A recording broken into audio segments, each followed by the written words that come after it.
Itlog, magkano na po ba ang presyo ng itlog ngayon? Nakabili po tayo ng isang tray, tapos mantika. At yung bigas po natin ay bumili rin po tayo ng isang 25 kilos na bigas. Hello mga kasari, magandang araw po. Ngayon po ay araw ng linggo. Ayan, mapagpalang araw po ng linggo mga friends. Mga kasari, kumusta po kayo? Kumusta po ang lahat? Ngayon po ay Blessed Sunday everyone. Kumusta po kayo? Luzon, Visayas at Mindanao. Welcome to my channel. Ayan, lang araw din po tayong mga walang upload. Ayan, medyo maingay po kasi bago po ang Christmas ay may kalaliwat kanan po yung video okay dito sa atin. Medyo maingay at medyo mahirap po mag-voice over kaya hindi po tayo nakapag-upload. At medyo nabisi po tayo. Kumusta po kayo? Ayan, welcome to my channel. Mag-update po tayo sa presyo ng mantika, sa egg, sa itlog po at saka sa bigas po na nabili ko na nga po na medyo nag-iba po ako ng brand ng bigas. Ayan.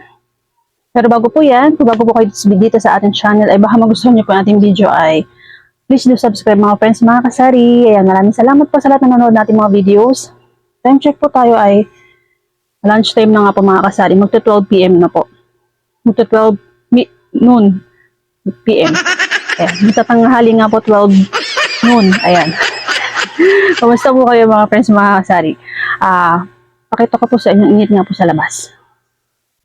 Ayan. Ayan po siya mga kasari, ang init nga po ngayon. At magto-12 na nga po, 11:55. Kaya naman, ay ganitong oras po tayo nag-video kasi ganito po yung medyo wala pong masyadong tao. Kumusta po kayo? Kumusta po bentahan sa inyong mga lugar? Kumusta po ang Pasko nyo?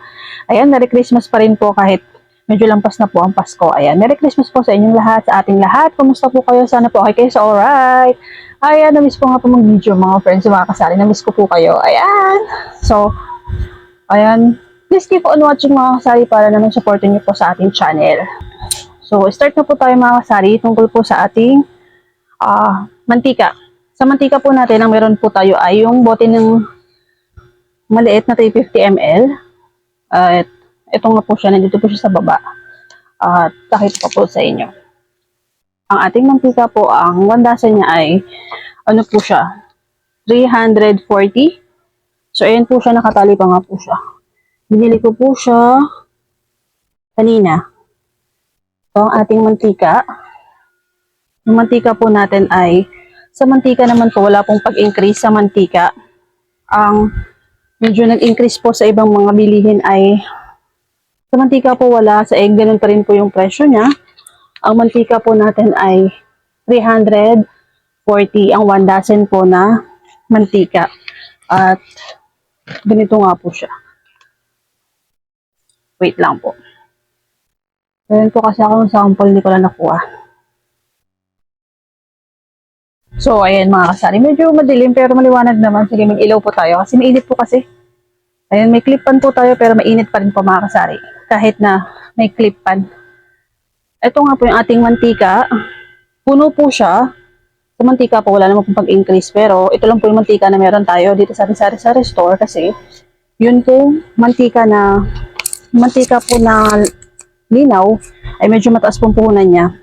At bihira po naghahanap ng mantika na linaw. Mas okay na po sa kanila yung labo na pang prito-prito. Pero minsan po may naghahanap. Sinabi ko nga po na medyo mataas.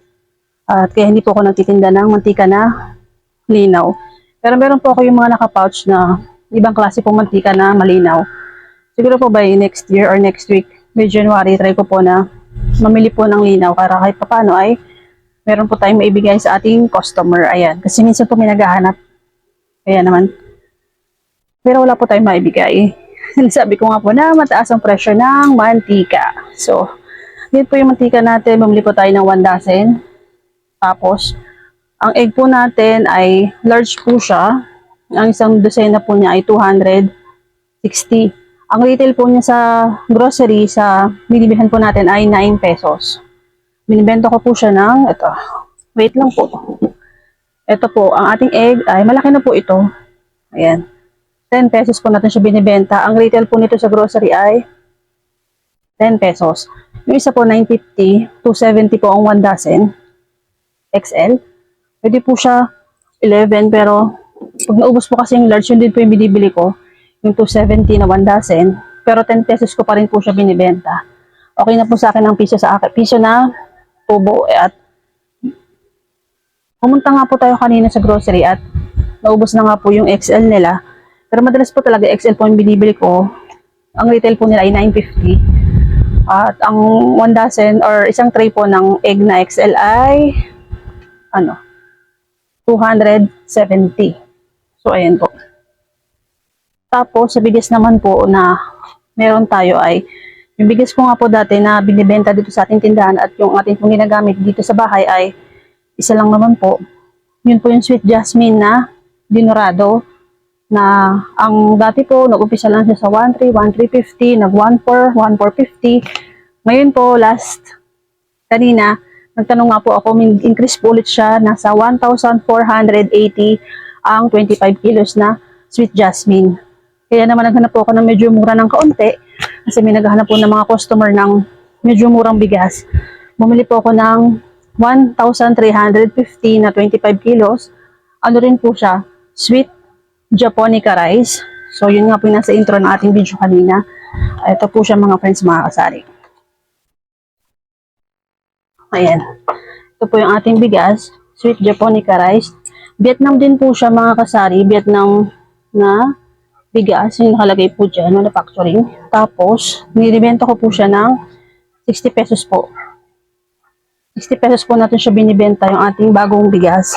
Kasi, pumapatak po na, ang buhunan po niya ay 54 pesos. Kaya, 60 pesos. Dati po kasi yung jasmine natin ay, nabibenta natin ng 60. Kaya lang, nagtaas po talaga siya. Hindi na po siya kaya ng 60 pesos. Ang mahal na po ng sweet jasmine na 25 kilos. Pero meron pa po ako natira dito mga 10 kilos, in-stock ko na lang po siya para pag naghahanap ay meron po tayo maibigay. Kasi yung iba po talaga ay gusto nila ng bigas na sweet jasmine kahit na medyo taas po ang kanyang puhunan mga friends, mga kasari. So yun po yung mga update natin sa mantika, sa itlog at sa ating bigas. Sa mga iba pa naman po nating mga stock, kahit pa paano po ay meron po tayo.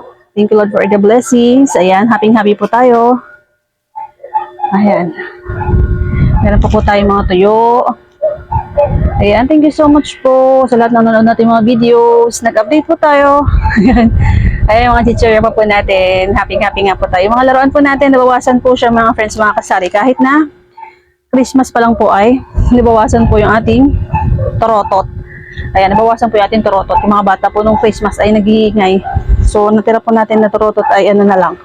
Ayun na lang po siya mga kasari. 3, 6, 11 pieces. So, 20 po yan. Nakabenta po tayo ng 9 pieces na torotot nung bago mag-Christmas, nung 24 ng gabi. Ayan. Magpapasko rin po. May bumili rin po ng torotot. Ayan. Happy po tayo.